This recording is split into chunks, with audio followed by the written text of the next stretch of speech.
Baik, Romo, Bapak Ibu, selamat sore semuanya. Kita kembali di acara For Guest in Zoom di weekend untuk di acara kita yang ke-9.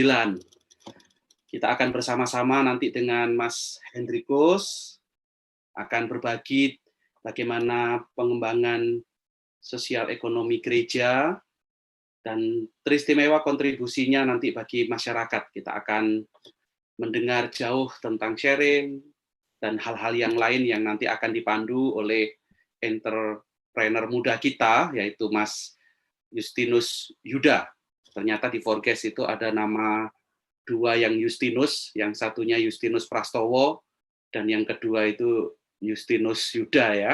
Jadi mudah-mudahan nanti Mas Justinus Yuda mengikuti jejak dari Pak Justinus Prastowo, gitu ya. Baik, sebelum nanti kita akan membahas tentang PSE secara khusus, sebelumnya saya akan sebentar.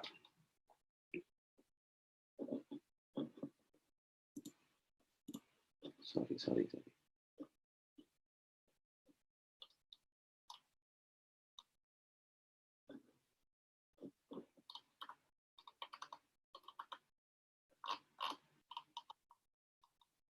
Maaf, sebentar.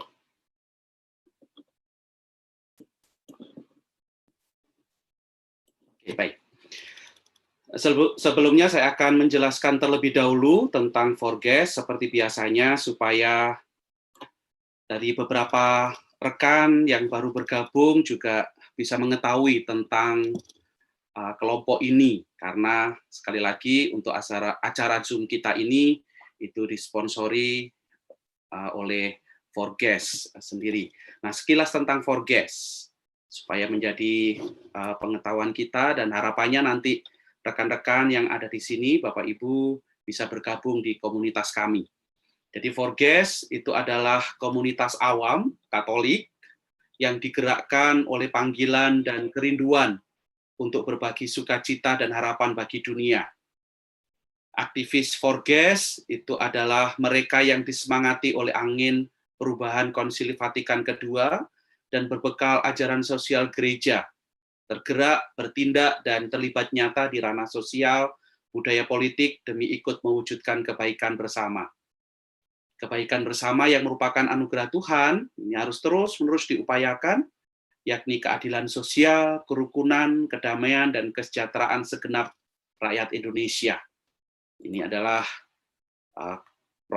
Forges, dan prinsip-prinsipnya adalah bahwa kami tidak berpolitik praktis, tetapi praktis berpolitik, yaitu mengerjakan isu-isu publik secara konkret dan efektif. Independen tetapi tidak netral, karena selalu pijakan dari kegiatan kami itu selalu berpijak pada atau berpihak pada value, pada nilai. Kemudian dasarnya kami berpijak pada ajaran sosial gereja, teristimewa ensiklik Gaudium et Spes tentunya, yaitu soal solidaritas, subsidiaritas, dan bonum comuni. Partisipatif yang inklusif, terbuka bekerja sama dengan seluruh elemen dan tidak berpretensi untuk menggantikan atau menjadi rival.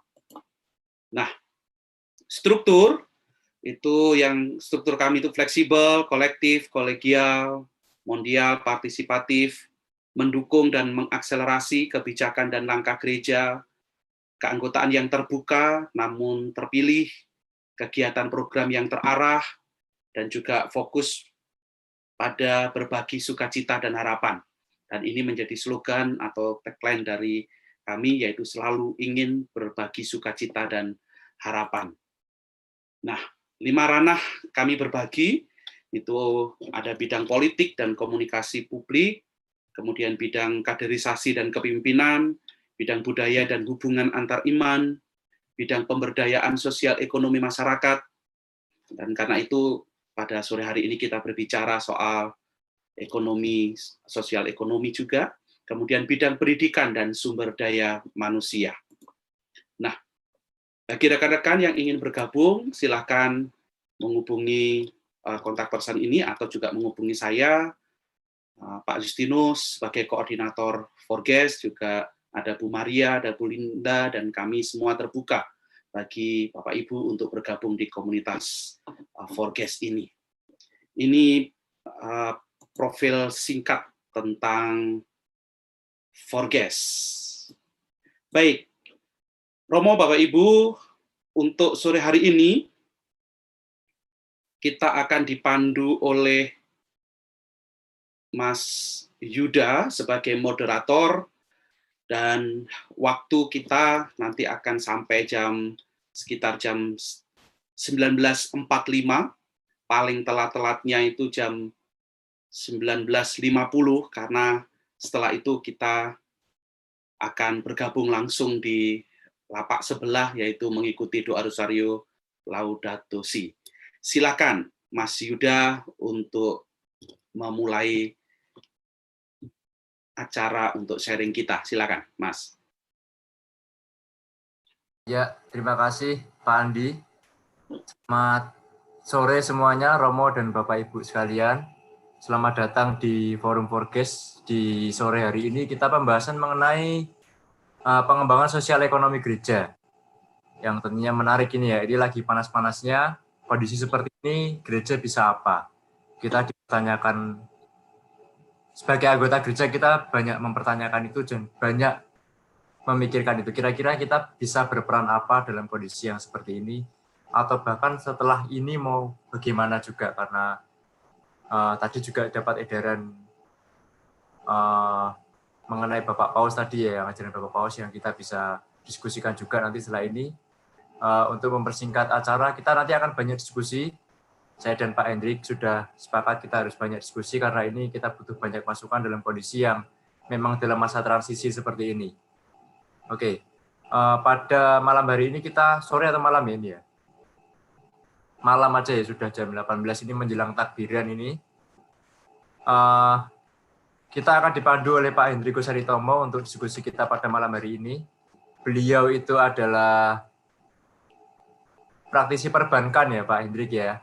Dan juga iya, Pak, sangat aktif di Komisi PSE Keuskupan Agung Jakarta, di Komisi Pengembangan Sosial Ekonomi Keuskupan Agung Jakarta.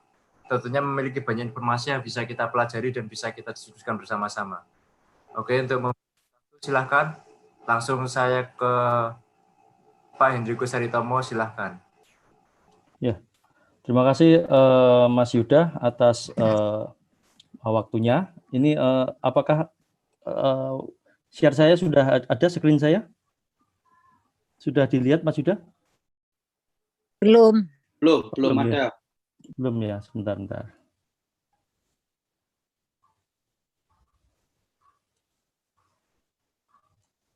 Ya, terima kasih Mas Yuda, dan selamat sore Bapak Ibu sekalian. Di sore hari ini kita akan bicara tentang pengembangan sosial ekonomi gereja dan kontribusinya bagi masyarakat. Nah, terkait hal itu kita tidak bisa lepas daripada pelayanan sosial ekonomi gereja, yang di mana pelayanan sosial ekonomi gereja mempunyai kesejarahan sejak tahun 1949, di mana pada saat itu mulai tercetuslah ide untuk bagaimana melakukan pelayanan sosial ekonomi di gereja. Pada saat itu dua bidang yang menjadi concern, yaitu bidang perburuhan dan pertanian. Ide itu muncul pada saat kuksi pertama di Jogja. Kemudian pada tahun 55 dibentuklah seperti panitia sosial, di mana Monsinyur Sugio Pranoto itu bertindak sebagai pemimpin ketua, dan Romo Dijkstra sebagai sekretaris. Di sini lebih menyoroti lagi, lebih dalam lagi terkait pengembangan sosial ekonomi. Kemudian tahun 62 ada pastor, ada delegasius sosial, itu berdiri pada 1962. Dan kemudian akhirnya penyusunan visi PSE itu dilakukan pada tahun 1984. Berarti di situ dilihat bahwa pelayanan sosial ekonomi gereja itu mempunyai kesejarahan yang cukup panjang, bukan sesuatu yang baru saja, tetapi punya roh, punya nilai dalam masa perjuangan, dan itu masih berlangsung sampai sekarang. Nah, di sini pada tahun 65 Gaudium et Spes itu menjadikan salah satu penguat di dalam ajaran sosial gereja. Dan di sini ada beberapa poin yang saya sorotin terkait dalam pelayanan sosial ekonomi, pribadi manusia itu menjadi pusat daripada semuanya. Di luar hal-hal lain, pribadi manusia itu menjadi pusat. Dan kemendasaran antara kekayaan dan kemiskinan supaya ada pemerataan. Di situ ada dua prinsip dasar yang dikemukakan di Gaudium et Spes terkait pelayanan sosial ekonomi. Kemudian ada masalah produksi dan kemajuan ekonomi, jadikan concern, kesejahteraan umum, sebanyak mungkin orang akan mempunyai andil di dalam proses ekonomi itu menjadi concern. Kemudian masalah keadilan dan pemerataan. Nah, sekiranya nilai-nilai dari Gaudium et Spes itu masih menghidupi di pelayanan sosial ekonomi gereja, dan di sini diharapkan pelayanan sosial ekonomi bukan hanya dari struktural gereja saja secara parokial, tetapi juga dari umat-umat yang menghidupi nilai-nilai kekatolikan. Kemudian di kehidupan sosial ekonomi gereja, yang di sini ada beberapa catatan. Yang terpenting adalah masalah pekerjaan dan manusia, di mana manusia itu dan pekerjaannya itu adalah dua hal yang harus dilakukan secara berkelanjutan, karena kerjaan sebagai perwujudan eksistensi dari kemanusiaannya dia, dan manusia itu bisa mewujudkannya salah satunya lewat bekerja. Nah, di situ di Konsili Vatikan kedua, di Gaudium et Spes itu sangat menyoroti terkait hal itu. Dan masalah keseimbangan juga. Nah, kira-kira dua hal itu dari aspek kesejarahan kemudian dihidupi oleh semangat Gaudium et Spes sampai dengan mulai berkembangnya Komisi Pelayanan Sosial di gereja itu menjadi sangat relevan, apalagi dalam konteks kehidupan sekarang. Sebentar Pak Hendrik, bisa di fullkan aja buat PowerPoint-nya. Oh iya, sebentar. Di model.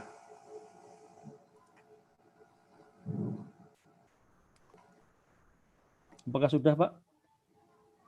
Belum. Huh? Ini sudah. Ya. Nah, baik, silakan.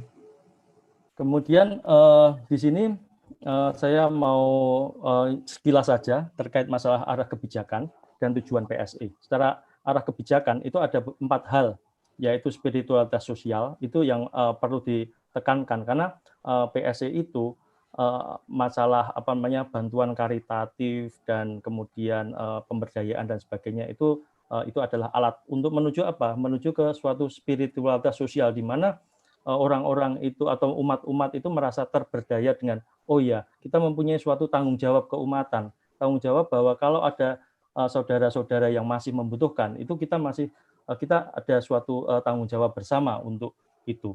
Dan yang kemudian yang poin berikutnya adalah terkait sikap hidup, bagaimana kita menghidupi semangat sosial itu dalam konteks kehidupan sehari-hari.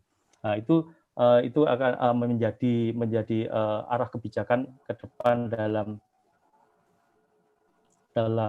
proses di pelayanan sosial ekonomi.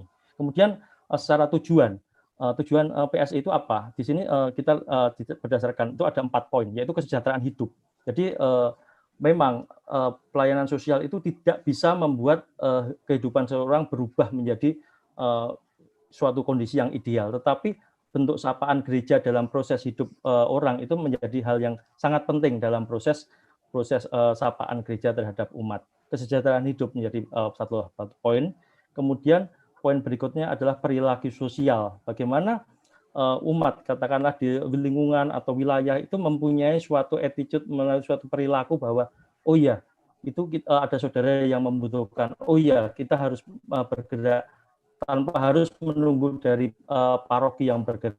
Nah, itu PSE itu berharap ada suatu perilaku sosial yang dirubah dengan melakukan banyak gerakan PSE, sehingga ada suatu, oh ya, kita punya tanggung jawab bersama, perilaku sosial.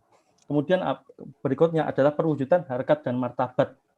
Nah, ini bagaimana pelayanan sosial itu bisa mendudukkan orang sesuai dengan harkat dan martabatnya sebagai seorang manusia pada saat sapaan-sapaan muncul, pada saat bahkan dalam pengalaman itu kita berkunjung ke umat yang membutuhkan di rumahnya dan mungkin kita tidak melakukan bantuan karitatif berupa uang, tetapi kita proses berkomunikasi, itu bagi mereka sudah merupakan perwujudan sapaan dari gereja. Dan itu dari refleksi itu merupakan salah satu yang bisa menghidupi kita dalam melakukan pelayanan sosial, perwujudan harkat dan martabat. Kemudian yang berikutnya adalah mempertemukan antar manusia. Jadi ada proses interaksi antar manusia. Tidak mungkin pelayanan sosial terpisah daripada proses interaksi. Kadang-kala kalau pada saat melakukan pelayanan sosial dia berada di dalam kursi atau meja tanpa pernah turun ke lapangan, aspek rasa yang ada di dalam proses interaksi itu kurang, dan itu feeling sebagai proses pelayanan itu mungkin bisa harus lebih terus digali konteks itu. Kemudian berikutnya apa itu VSE dan apa yang dilakukan dalam konteks parokial. Karena dari PSE sendiri di level yang operasional itu ada paroki. Paroki itu ada namanya seksi PSE. Seksi PSE di bawah bidang pelayanan. Nah, bidang pelayanan itu membawai PSE. Nah, apa PSE itu fungsinya? Satu, membantu DPH dalam pelayanan kasih. Nah, dalam konteks membantu DPH itu banyak titik poin yang PSE akan sentuh ya. Selain bantuan karitatif, seharusnya selain bantuan karitatif ada dia melakukan suatu analisa sosial. Jadi PSE itu diharapkan dia mempunyai suatu peta terkait konteks sosial di dalam paroki tersebut. Oh ya, wilayah sana banyak orang yang membutuhkan karena ini. Oh ya, wilayah ini ada banyak orang membutuhkan karena inilah. Konteks sosial sebagai helikopter itu sebaiknya dipunyai oleh PSE paroki. Karena yang tahu itu ya umat paroki itu sendiri. Di keuskupan itu mungkin tahu secara helikopternya. Tetapi yang tahu itu adalah PSE itu sendiri. Apalagi sebetulnya yang lebih tahu itu adalah lingkungan. Itu konteks ideal sekali kalau kita ngomongkan lingkungan tahu lah. Itu harapannya itu sampai sejauh itu. Kemudian PSE itu diharapkan juga ada refleksi iman terhadap kerasulan sosial. Jadi pada saat mereka berinteraksi dengan umat yang istilah di dalam kita itu adalah KLMTD, kecil, lemah, terpinggirkan, serta difabel, itu ada suatu refleksi iman. Dan refleksi iman itu yang memperkaya para pelayan sosial di dalam berinteraksi. Sehingga pada saat menghadapi misalkan ada ketidaksetujuan atau apa, itu dia bisa merefleksikan itu dalam konteks iman. Pernah salah satu pelayan itu ditanyain sama pengambil keputusan, sampai kapan si orang ini dibantu. Nah, di dalam refleksi iman dia merasa bahwa ini harus dibantu sampai dengan ya karena kondisinya seperti itu ya terus harus dibantu. Nah, dia bisa berargumen sampai titik. Nah, beliau itu kan lebih ya sampai titik bahwa beliau itu lebih dekat dengan Tuhan. Dia seharusnya lebih tahu sampai konteks itu karena refleksi iman yang dia tonjolkan. Nah, kemudian yang terakhir, PSE itu diharapkan juga mempunyai helikopter untuk pengembangan karya sosial. Jadi dia bukan melulu untuk buka tempat kemudian orang datang terus ngasih bantuan, tetapi dia mempunyai konteks. Oh iya, itu di konteks ini dia butuh misalkan pengembangan berupa AC. Oh, dia butuh pengembangan berupa bengkel. Nah, oh iya, dia butuh apa itu dia akan selalu bergerak dan itu dinamis. Apalagi kondisi COVID seperti sekarang, itu segala sesuatu banyak berubah. Apalagi di dalam konteks masyarakat yang KLMTD itu impact-nya sangat-sangat luar biasa. Kemudian PSE itu juga menghidupkan karya kasih paroki. Jadi kan kalau di paroki kan masing-masing seksi, masing-masing bidang mempunyai kegiatan masing-masing. Nah, diharapkan PSE itu bisa memberikan dorongan fungsi sosial di situ. Seperti misalkan secara simpel itu pesan makanan untuk yang digunakan untuk suatu kegiatan. PSE bisa mendorong bahwa pemesanan itu dilakukan pada orang-orang yang dibantu oleh PSE. Dan itu akan berupa suatu jejaring bahwa orang-orang yang dibantu dilibatkan dalam situ, walaupun mungkin dalam konteks berpikir sosialnya, walaupun mungkin makanannya nggak terlalu enak. Tetapi ada suatu proses interaksi di mana orang yang dibantu itu berusaha dan itu menghasilkan suatu produk, produk itu digunakan oleh kegiatan gereja. Kalau itu terus berlangsung sebagai sebuah jejaring, itu rasa kepemilikan terhadap gereja itu akan bisa diharapkan bisa semakin menguat. Kemudian, nah, jenis-jenis bantuan untuk program PSE itu, di sini kita melihat ada 7 jenis. Yang pertama itu bantuan sandang pangan. Bantuan sandang pangan itu berupa makanan sama pakaian dan sebenarnya aspeknya bersifat karitatif. Biasanya pada saat mereka mengajukan itu dilihat apakah pengajuannya itu bersifat rutin atau pengajuannya bersifat temporer. Kalau misalkan terjadi PHK atau terjadi kebakaran itu mungkin bersifat temporer. Kalau rutin itu memang secara basic mereka nggak mampu. Nah, mungkin secara nominal itu nggak terlalu besar, tapi mereka datang ke gereja ada sapaan dengan nominal yang tidak terlalu besar itu, bagi mereka sudah merupakan ucapan terima kasih sekali gitu loh. Nah, itu aspek karitatif itu bermanfaatnya di situ. Karena kadang seorang yang nyun sewu yang sudah terlalu sepuh dan sebagainya memang aspeknya harus dibantu saja, mereka nggak bisa didorong untuk melakukan suatu kegiatan yang produktif. Nah, aspek yang dibantu itu yang didorongkan lewat karitatif ini. Kemudian yang kedua, bantuan kesehatan. Nah, bantuan kesehatan sekarang ada BPJS, beberapa itu kita juga mendorong untuk umat mendaftar BPJS, kemudian dari gereja kalau misalkan tidak mampu itu membayarkan atau preminya, tapi dalam beberapa titik ada suatu hal yang tiba-tiba sebelum BPJS itu ada suatu hal yang tiba-tiba dan harus diputuskan pada saat itu. Misalkan harus dilakukan suatu tindakan di dalam sebuah rumah sakit dan itu harus diputuskan dan orang itu tidak punya uang sama sekali. Nah, itu di situ memang aspek keputusan dan itu karena di PSE itu keputusan itu langsung dari PSE mengajukan yang mempunyai otoritas itu adalah pastor paroki, pastor kepala paroki, sehingga harus ada proses interaksi dan punya view yang sama terkait konteks masalah dari masing-masing umat. Itu yang poin yang harus kita lihat sebagai kenapa PSE harus menghidupi secara spirit sosial di dalam paroki itu. Kemudian bantuan perumahan. Nah, ini agak dilematis juga. Di beberapa kejadian itu umat mengajukan untuk dibantu pembangunan perumahannya. Tetapi di satu sisi dia itu mempunyai 4 anak yang semua ada 3 anak itu yang katakanlah nyun sewu ya agak terbelakang secara mental, sehingga mana yang harus didahulukan. Nah, akhirnya dengan beberapa pertimbangan ya rumahnya juga mau roboh dan ya, akhirnya itu bisa disupport.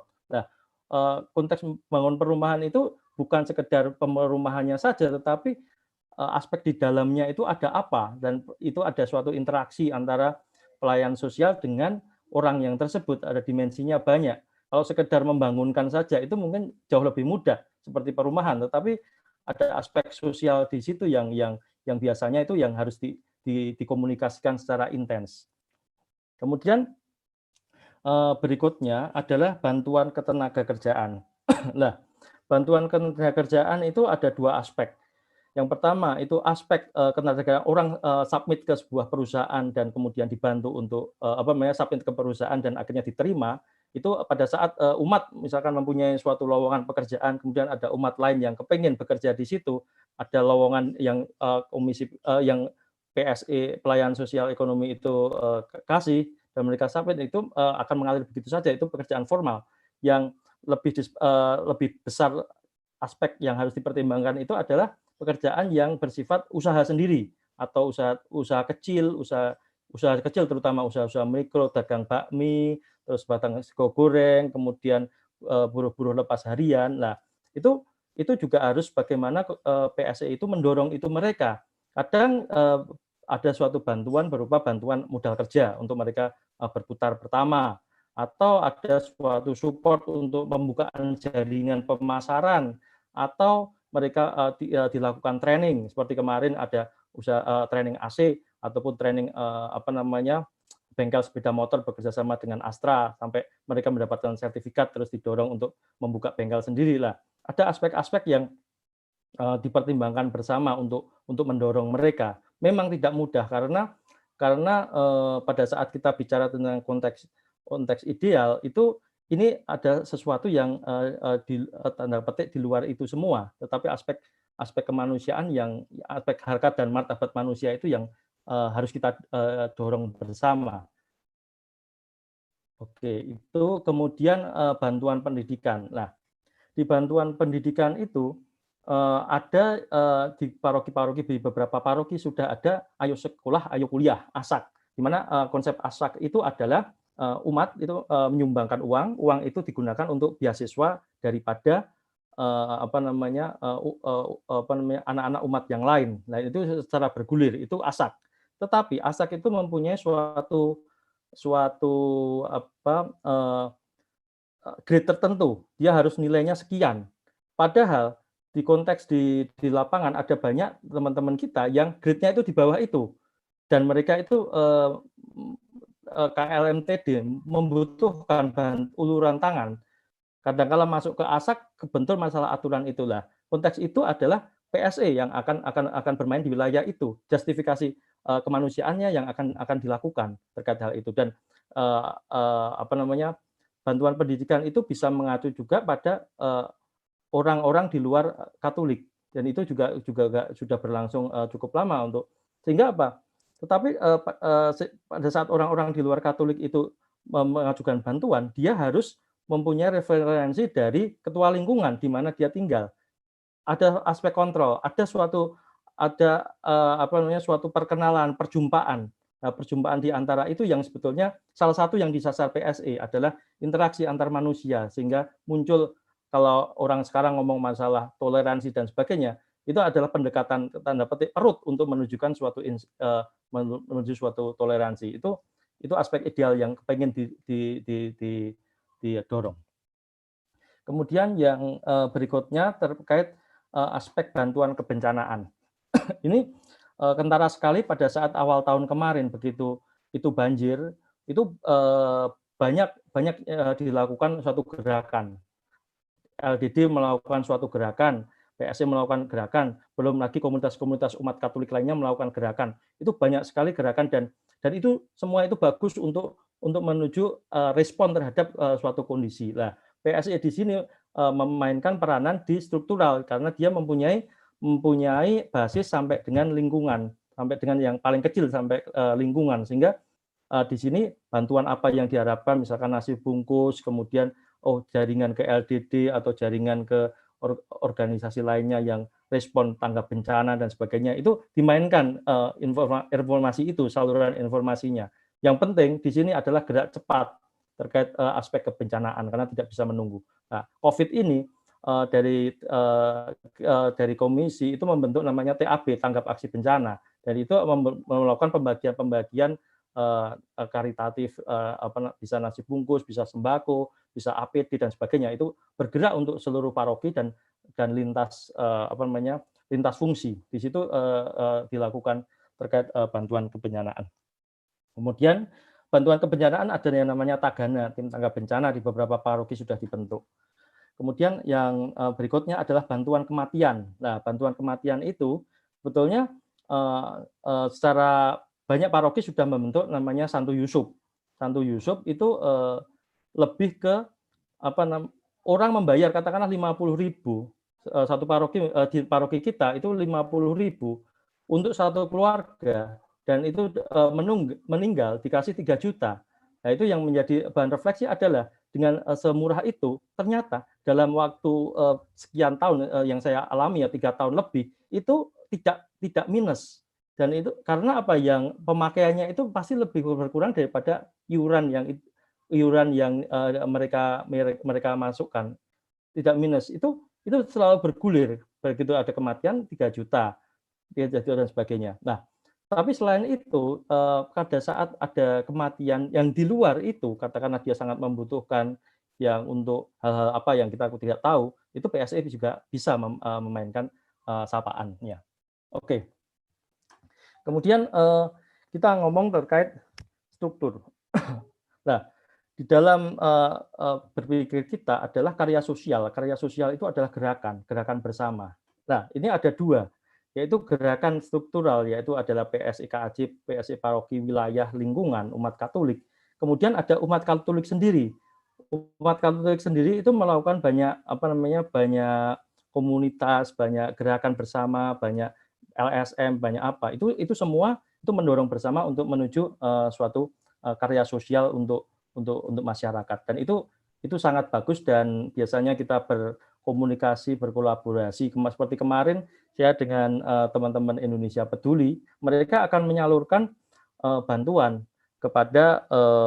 kepada masyarakat yang lintas agama, dan kemudian setelah kita berkomunikasi, kita dengan jaringan sampai dengan lingkungan terdekat, mereka melakukan pendataan. Pendataan itu kita berikan ke mereka, kemudian dari gerakan umat Katolik itu berkolaborasi dengan gerakan struktural paroki, kemudian memberikan suatu bantuan bersama ke umat secara langsung. Nah, konteks-konteks seperti itu yang baik untuk terus dikembangkan. Nah, secara struktur, saya mau mencoba membagi antara gereja sama masyarakat ya. Kalau PSEKAJ itu ada ada di levelnya ada tingkat provinsi. Itu mungkin nggak tepat 100% ya, tapi kurang lebihnya. Kemudian paroki ada kecamatan, wilayah ada RW, lingkungan itu ada RT, dan itu kemudian satuan yang terkecil adalah keluarga. Lah, itu kalau secara struktural, tetapi proses bantuan, proses interaksi, proses sapaan masyarakat itu konteks sekarang itu kan selalu bisa memungkinkan sekali cross katakanlah provinsi ke lingkungan, katakanlah paroki ke RW, katakanlah banyaklah yang jaringan yang bisa dibentuk lah. Nah, itu semua bagaimana dikondisikan untuk menciptakan sesuatu gerakan bersama untuk umat secara lebih baik lagi, dan konteks bekerja sama lintas dengan masyarakat itu, misalkan lingkungan bekerja sama dengan RT-nya, seperti kemarin ada suatu lingkungan itu kerjasama dengan RW untuk melakukan proses donor darah, dan kemudian membangun apa itu satu proses gerakan bersama di dalam konteks akar rumput, yang itu yang kepingin didorong sebetulnya untuk PSE, untuk teman-teman itu untuk melakukan itu gitu. Oke. Kemudian di sini ada saya sedikit ngomongkan jalur struktural, yaitu APP, Ayo Sekolah, dan sebagainya. Kemudian jalur gerakan solidaritas itu umat bisa mengumpulkan sendiri dengan inisiatif sendiri, dengan kepeduliannya sendiri. Nah, seperti saat ini ada suatu paroki itu untuk kolekte itu ada gerakan himbauan. Himbauan apa? Supaya keluarga itu berkolekte diberikan sebagai karya sosial di lingkungan terdekatnya dia. Atau mungkin mereka membentuk suatu gabungan dengan lingkungan, dengan tetangga-tetangga, berarti dalam satu lingkungan. Nah, ada orang yang mengumpulkan dari lingkungan itu, kemudian akhirnya, oh ya, orang sekitar ini yang membutuhkan siapa, sehingga itu dibagi tiap minggu. Dan mungkin hasil jumlahnya nggak seberapa, tetapi dibagi secara rutin tiap minggu, berarti lebih banyak orang yang tersapa. Nah, gerakan-gerakan seperti itu yang saya yakin itu banyak sekali yang sudah melakukan dan akan melakukan, dan itu terus kita coba gelontorkan sebagai sebuah gerakan bersama. Kemudian jalur bantuan ketiga adalah jalur dari pemerintah, itu mereka punya mekanismenya sendiri ya, mungkin saya tidak terlalu bahas di sini. Kemudian di sini secara singkat saya menerangkan tentang karya sosial.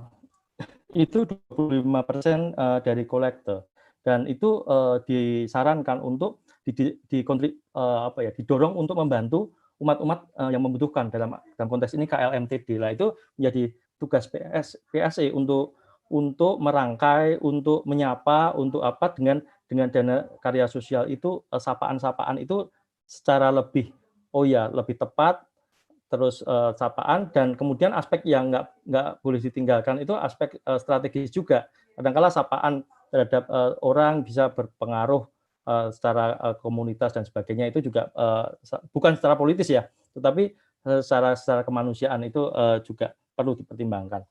Nah, kemudian di PSI sendiri ada relawan-relawan. Nah, relawan itu yang perlu adalah spiritualitas sosial. Jadi mereka itu bergerak dengan kepedulian. Mereka bergerak dengan misi yang sama, dengan dengan kepingin melakukan suatu manfaat buat masyarakat sekitar. Itu relawan PSC yang harus kita dorong.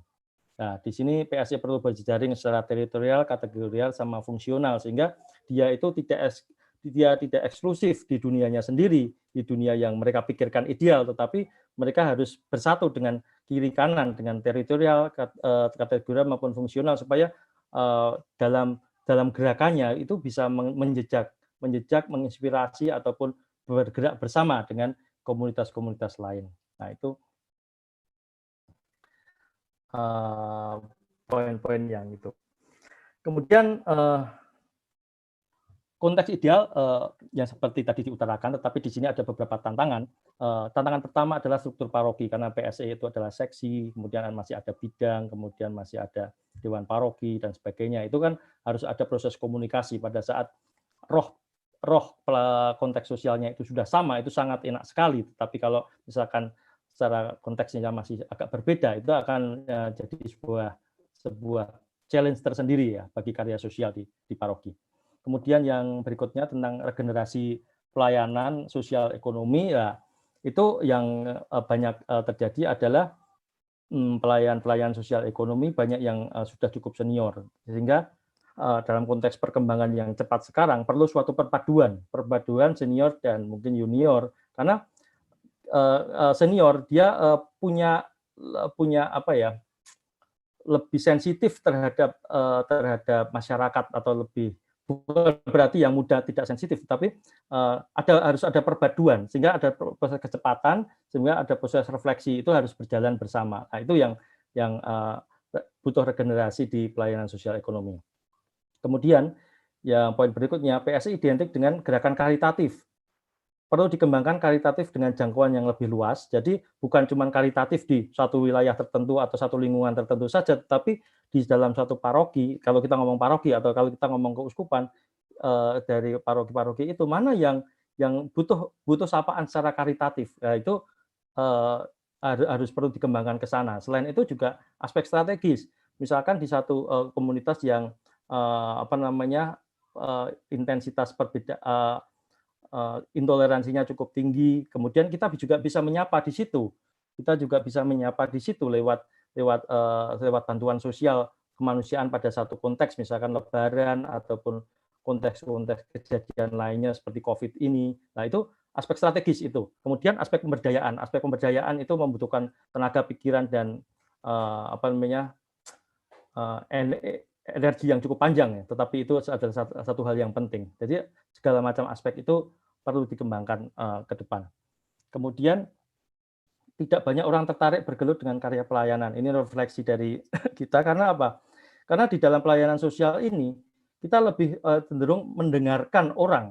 Kita tidak melakukan kegiatan sesuai dengan pikiran, tetapi kita lebih cenderung mendengarkan orang berkeluh kesah terkait rumah tangga, terkait ekonomi, terkait masalah-masalah macam-macam hal yang rata-rata mereka menengah ke bawah dan sebagainya. Lah, proses mendengarkan itu yang menjadi tantangan tersendiri, karena itu berlangsung terus tiap minggu dan 24 jam. Karena itu mendengarkan itu bisa waktunya juga saya kejar uang sekolah yang besok harus kepala sekolahnya harus menutup, akan mengeluarkan anak saya harus membayar rumah sakit kalau nggak bisa dioperasi, dan kalau nggak dioperasi akan kejadian fatal. Banyak hal yang kondisi-kondisi lapangan yang membuat mendengar itu salah satu kunci di situ.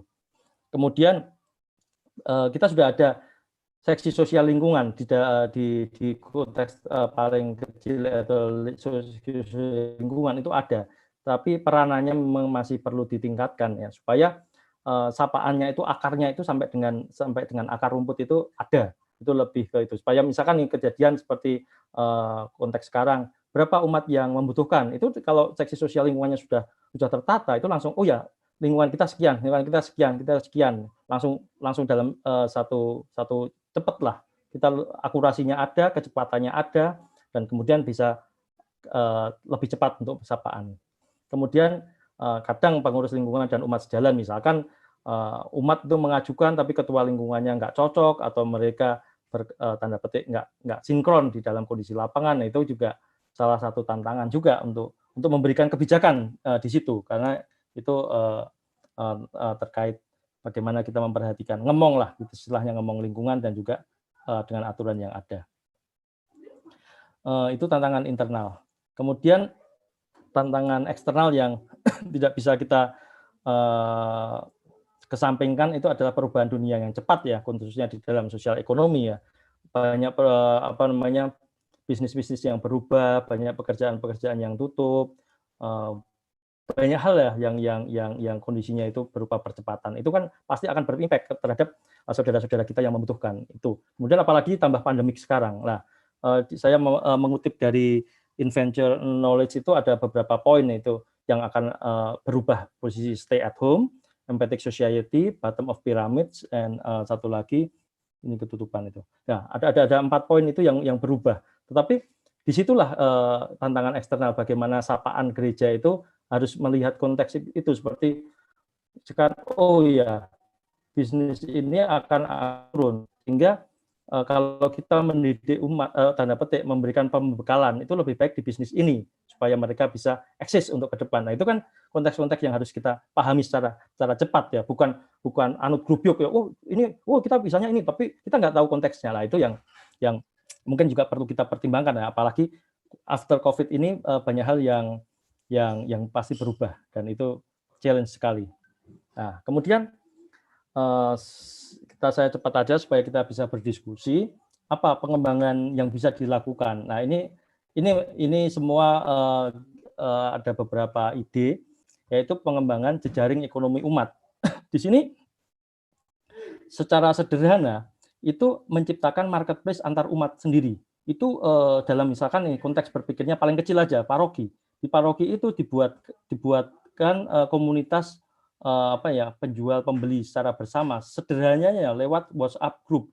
Nah, WhatsApp group kekumpul, kemudian itu bisa kita bisa dibuatkan e-katalog, bisa kita buatkan Facebook, bisa kita buatkan IG, supaya apa? Transaksi itu berjalan. Kemarin di salah satu paroki di Keuskupan Agung Jakarta itu membuat WhatsApp group untuk usaha kecil namanya Lapak, itu dalam waktu 2 hari, karena kondisi seperti ini juga mungkin itu sudah langsung mentok 257 orang, dan itu diamati ada suatu proses transaksi yang terus berjalan di dalam WhatsApp group itu. Apa poinnya? Poinnya yang pertama, mereka mendapatkan tambahan penghasilan daripada usaha yang mereka jalankan, dan yang kedua, yang membeli itu juga umat juga, sehingga apa? Ada proses interaksi dari wilayah A membeli ke wilayah B, wilayah B membeli ke wilayah A, dan seterusnya.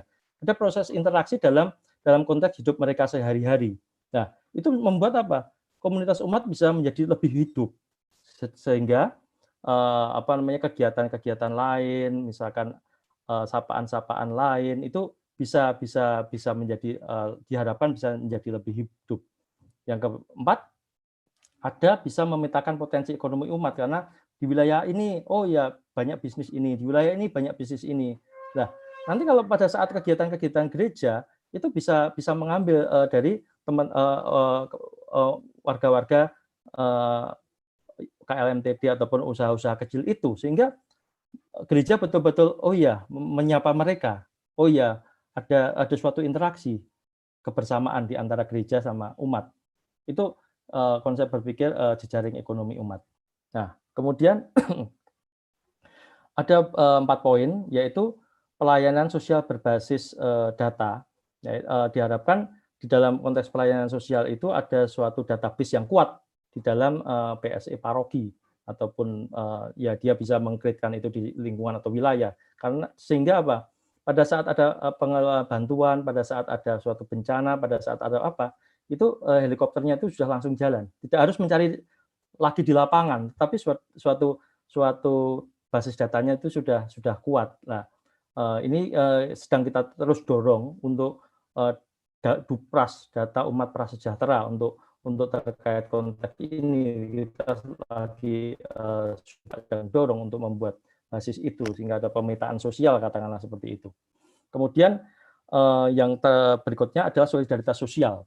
Apa solidaritas sosial itu? Karena tugasnya PSI itu membentuk solidaritas sosial umat, ya mungkin juga dilakukan kunjungan antar wilayah, misalkan wilayah yang mampu, ada suatu live in ke wilayah yang nggak mampu dan seterusnya, sehingga ada suatu apa namanya rasa satu sebagai umat di dalam konteks paroki. Nah, itu fungsi solidaritas sosial, sehingga apa, pada saat ada misalkan wilayah A ada kebakaran atau apa, dari wilayah yang mampu akan secara inisiatif, oh iya, itu teman saya yang ada di wilayah itu mengalami kesulitan karena kebakaran, sehingga ini langsung memberikan suatu bantuan bersama, langsung dikasih ke sana berupa suatu gerakan, bukan struktural harus ke gereja dan sebagainya, enggak, tapi karena aspek perjumpaan itu yang didorong sebagai suatu gerakan. Nah, kemudian PSI sebagai tempat mengadu umat dan sebagainya, yang tadi sudah saya utarakan ya, ini adalah PSI itu kayak segala sesuatu yang nggak bisa katakanlah di kebijakan lain, karena apa, kita melihat hal yang paling dasarnya itu aspek kemanusiaan, sehingga itu bisa kita refleksikan apakah kita akan melakukan atau enggak, tentunya dengan aturan-aturan yang ada ya, disepakati bersama, itu kan ada guidance-nya, aturan-aturannya. Kemudian kombinasi ya pengurusnya itu yaitu ada suatu saling melengkapi lah di antara pengurus yang senior, pengurus junior, supaya ada sinergi dalam mensikapi kondisi, dalam mendengar, dalam berstrategi itu. Tapi di sini ya memang dinamikanya akan muncul ya, dinamika bersamanya ya, itu yang sesuatu yang indah ya sebetulnya untuk disikapi bersama. Nah ini ada beberapa foto pada selama tahun 2020 ya, terkait gerakan-gerakan sosial yang dilakukan, yang ada yang himbauan untuk kolektor tiap minggu selama misa online, kemudian mereka mengumpulkan terus memberikan kepada warga sekitar yang nggak mampu, banyak lingkungan melakukan seperti itu. Kemudian ada dari komunitas Indonesia Peduli itu memberikan suatu bantuan ke masyarakat lintas agama, mereka bekerja sama dengan PSI setempat, dan PSI itu langsung menghubungi ke lingkungan dan lingkungan wilayah itu melakukan pendataan. Jadi konteksnya langsung ke lingkungan wilayah, mereka yang tahu, bukan PSI paroki saja, tapi lingkungan wilayah itu yang jauh lebih tahu, karena mereka itu yang bertetangga dengan masyarakat sekitar. Kemudian pada saat banjir, kemudian pada saat ada penyerahan secara simbolis dan sebagainya, itu banyak sekali gerakan di tanggap aksi bencana periode banjir kemarin maupun pandemik ini ya. Nah, itu senantiasa didorong, tetapi ya dibutuhkan banyak konsistensi dan energi lah terkait hal itu, karena perjalanan memang panjang. Mungkin itu saja yang saya sampaikan. Saya harapkan bisa diskusi untuk semakin memperkaya gerakan-gerakan yang bisa dilakukan dalam konteks bersama. Monggo, silakan. Iya, terima kasih Pak Hendrikus atas paparan yang luar biasa tadi, detail dan menjelaskan secara detail mengenai PSI itu gimana ya. Tentunya kita cukup berbangga dengan Gereja Katolik. Gereja Katolik itu salah satu komunitas yang luar biasa. Kita mengetahui di seluruh dunia, Gereja Katolik itu perannya sangat besar. Kalau kita diskupkan lagi di Indonesia juga, di bidang pendidikan, kesehatan, sosial kita sangat kuat mengenai itu. Tadi ada beberapa pertanyaan Pak Hendrik. Monggo. Langsung kita bahas saja ya. Untuk yang pertama dari Bu Maria, mengenai gereja yang peduli dengan yang jauh, tetapi kadang dengan umat sendiri yang dekat itu tidak terlayani kadang-kadang. Nah, itu tadi yang kita utarakan bahwa PSI itu membentuk suatu solidaritas sosial bersama, sehingga diharapkan pada saat itu PSI paroki itu tidak menyapa, pada saat solidaritas sosial itu sudah muncul, sehingga lingkungan terdekatnya sendiri bisa berinisiatif untuk melakukan.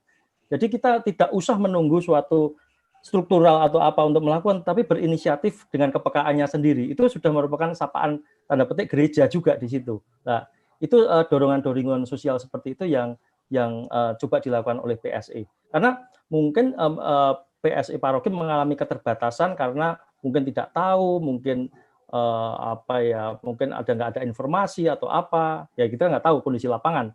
Tapi inisiatif umat ya mungkin nanti berkomunikasi dengan PSI bahwa mereka sudah melakukan bantuan terhadap umat ini dan sebagainya, itu suatu dinamika yang indah kalau menurut saya.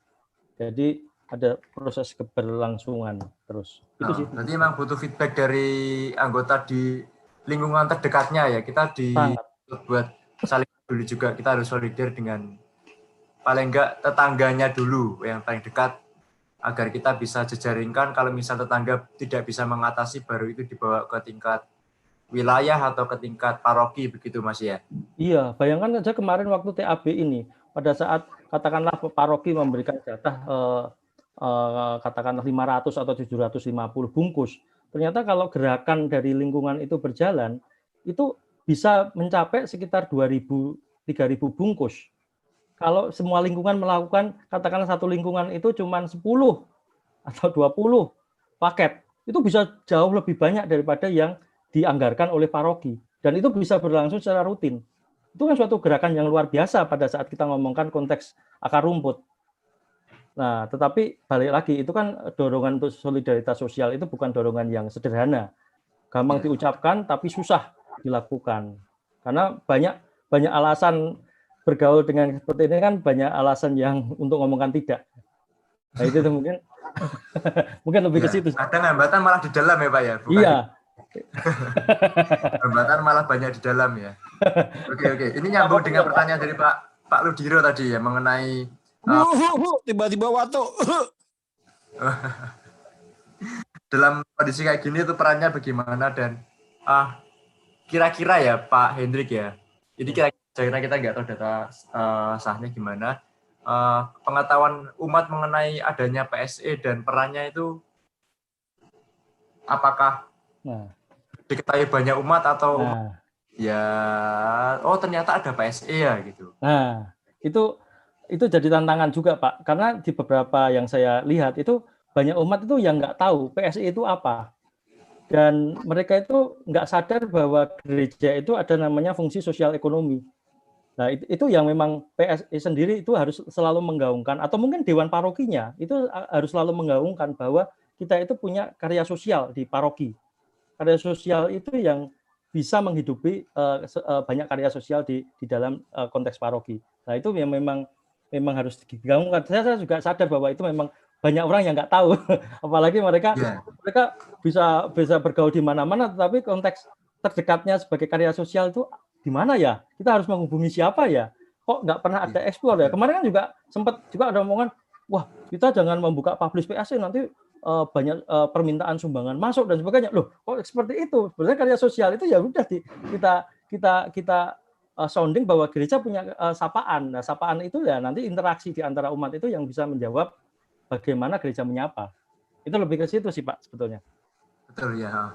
Jadi memang gerakan awam juga perlu ditingkatkan juga ya untuk mengeser pengetahuan mengenai itu. Nih, berikutnya ada pertanyaan bagus dari Romo Patrick ini mengenai sharing tadi ya Romo ya. Nanti di Eropa itu ada yang namanya Missio, itu semacam mereka ada gerakan bersama buat menggalang dana untuk bisa disalurkan ke yang membutuhkan.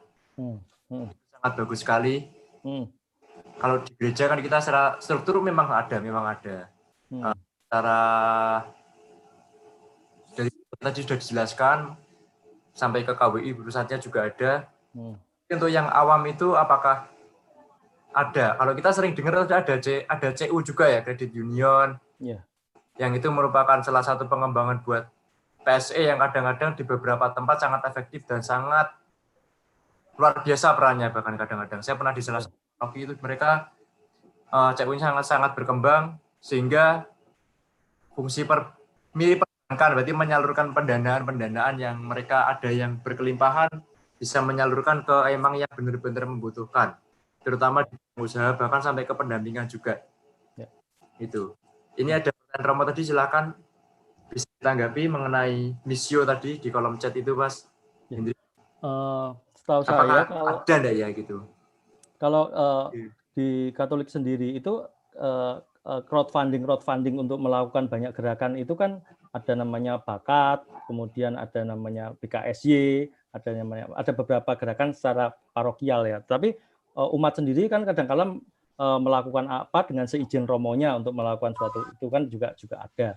Tapi mungkin yang agak membedakan di Eropa itu adalah di Indonesia itu ada yang namanya lingkungan. Lingkungan itu ciri khas orang Indonesia. Ciri khas di Indonesia itu ada namanya lingkungan, ada namanya wilayah. Itu setahu saya di negara-negara lain jarang yang punya konteks itu. Mereka lebih ngomongkan konteks kategorial. Mereka konteks ketertarikan sesuatu hal gitu loh. Lebih ke konteks itu, tetapi konteks lingkungan dan itu cuma di Indonesia lah. Mungkin gerakan-gerakan seperti itu berkembang di Eropa untuk crowdfunding, untuk melakukan bantuan-bantuan sosial itu. Mungkin berkembang. Di sini juga ada, tapi secara itunya kan ada juga secara struktural. Di luar struktural juga ada gerakan. Itu semua berjalan sih. Oke. Benar, emang itu ada, cuma mungkin ya tadi seperti yang di awal tadi emang banyak yang belum mengetahui itu, Pak ya. Betul. Apakah perlu kita kampanye tentang PSI? Nggak tahu juga. Perlu juga, tetapi benar tadi yang disampaikan oleh Mas Hendrik mengenai PSI itu, kalau kita terlalu menggaung-gaungkan nanti malah banyak yang minta bantuan itu padahal dana kita belum mencukupi kadang-kadang. Nah, iya.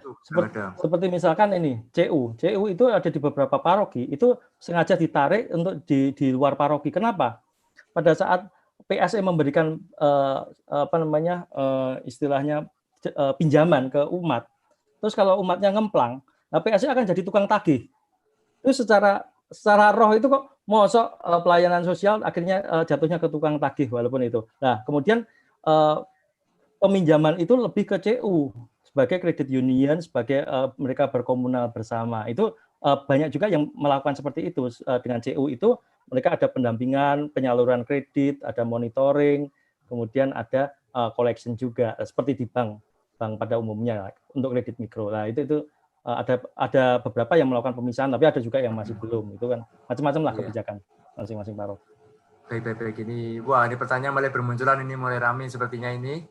Kita bahas yang mendekati dulu ya. Ini ada pertanyaan yang sangat mendasar ini dari Santoso. Produser misi PSE berdasarkan Konvernas atau arah dasar PSE tahun 2018 sampai 2023. Waduh, saya nggak bawa itu. Ada enggak? Ada. Tapi saya nggak bawa. Tapi ada itu. Nanti bisa saya. Nanti bisa dicari dan kita bahas lagi ya. Itu cukup bagus juga. Ya. Ini ada dari Pak Yo Darsono ini, Pak Yo. Pak Yo ada? Oh, ada Pak Yo ya. Kadang PSE terkadang lebih ke kegiatan sosial, apalagi saat pandemi ini. Terkadang pengembangan ekonomi sering terlupakan. Ini sama dengan pertanyaan dari Markus Triajoko ini ya. Berarti sistemnya masih sama. Berarti semacam pemadam kebakaran aja. Berarti kalau ada warning baru bertindak. Tetapi untuk pengembangan itu masih belum proaktif istilahnya. Iya. Berarti bahkan ini ada usul dari Pak Markus juga banget. Berarti ada Bina Usaha Muda. Seperti yang kemarin kita baru aja launching dari KWI, Komisi Kepemudaan KWI mengenai startup Weekend buat OMK yang targetnya nanti pada tahun 2021 kurang lebih 1.000 startup yang di-launching oleh OMK seluruh Indonesia yang akan didanai oleh KWI, dimodalin oleh KWI sebagai modal utama untuk bisa dibantu mengembangkan usahanya. Berarti nggak hanya 1 tapi 1.000. Tetapi nah kita lihat aja nanti kondisinya gimana ini. Begitu. Silahkan ditanggapi Pak Markus mengenai tugas PSE yang masih pasif dan kurang proaktif kadang-kadang. Dan apakah trik-triknya untuk mengembangkan tadi, bukan ke membantu tetapi mengembangkan? Di beberapa PSE seperti yang kemarin pernah dilakukan itu ada pengembangan, misalkan ini tentang kursus AC. Itu ada training yang dilakukan secara rutin selama 2 bulan. Selama 2 bulan mereka akan mendapatkan pembekalan. Nah, itu sudah diinformasikan ke umat. Tetapi apa yang dilakukan adalah bahwa mereka itu ada yang melakukan bisnis AC, ada yang itu hanya sebagai pengetahuan saja. Nah, mungkin ya, saya juga nggak tahu, mungkin pengembangan-pengembangan itu tidak terlalu dipublikasikan atau mungkin umat tidak tahu, sehingga mereka dalam image-nya umat adalah PSE itu adalah pemberian bantuan karitatif ya, seperti saya sebutkan di depan. Itu adalah pemberian karitatif, sehingga seperti Sinterklas yang ngasih uang selesai. Tapi dari secara visi itu kan sebetulnya kan pengembangan itu konteks buat komunitas kecil yang AC, komunitas bengkel, komunitas apa. Tetapi itu tidak mudah karena apa? Ya kembali lagi, regenerasi di PSI itu sendiri nggak banyak orang yang tertarik, tapi banyak orang yang melihat. Tetapi untuk berproses itu masuk dalam suatu dinamika yang 24 jam untuk masuk dalam bergelut kebutuhan umat gitu. Itu dinamika yang katakanlah tidak populer, tetapi harus dibutuhkan konsistensi dan juga gerakan. Nah itu idealnya itu ada senior sama junior, karena kalau tanpa itu untuk gerakan pemberdayaan dan sebagainya dipandangkan pada yang senior mungkin kurang terlalu lincah, sehingga junior itu perlu berproses di situ. Mungkin teman-teman UMK atau teman-teman yang tadi startup yang tadi diutarakan Mas Yuda itu perlu diajak juga untuk berdinamika di PSE supaya ada ide-ide untuk memberdayakan secara yang levelnya umurnya sama, untuk secara startup media digital dan sebagainya. Ada terobosan-terobosan itu, dan yang jangan lupa terobosan-terobosan itu harus dimunculkan di publik, karena konteks memberi tangan kanan tidak boleh diketahui tangan kiri itu adalah ya oke, itu baik, tetapi dalam konteks sekarang itu konteks persepsi yang bermain. Itu juga harus dilakukan juga. Ya mungkin makasih Mas, mungkin teman-temannya ini ada yang melambaikan tangan ini, Pak Anton ini. Silakan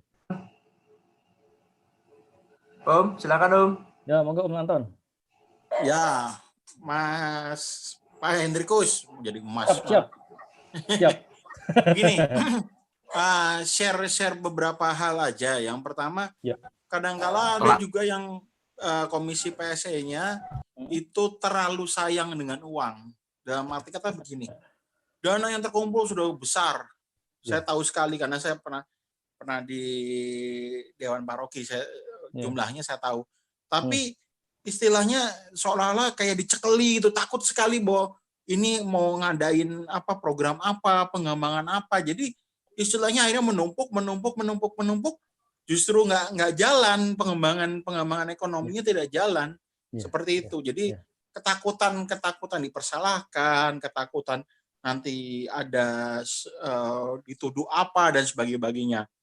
Yang kedua, benar tadi menyoroti juga masalah SDM.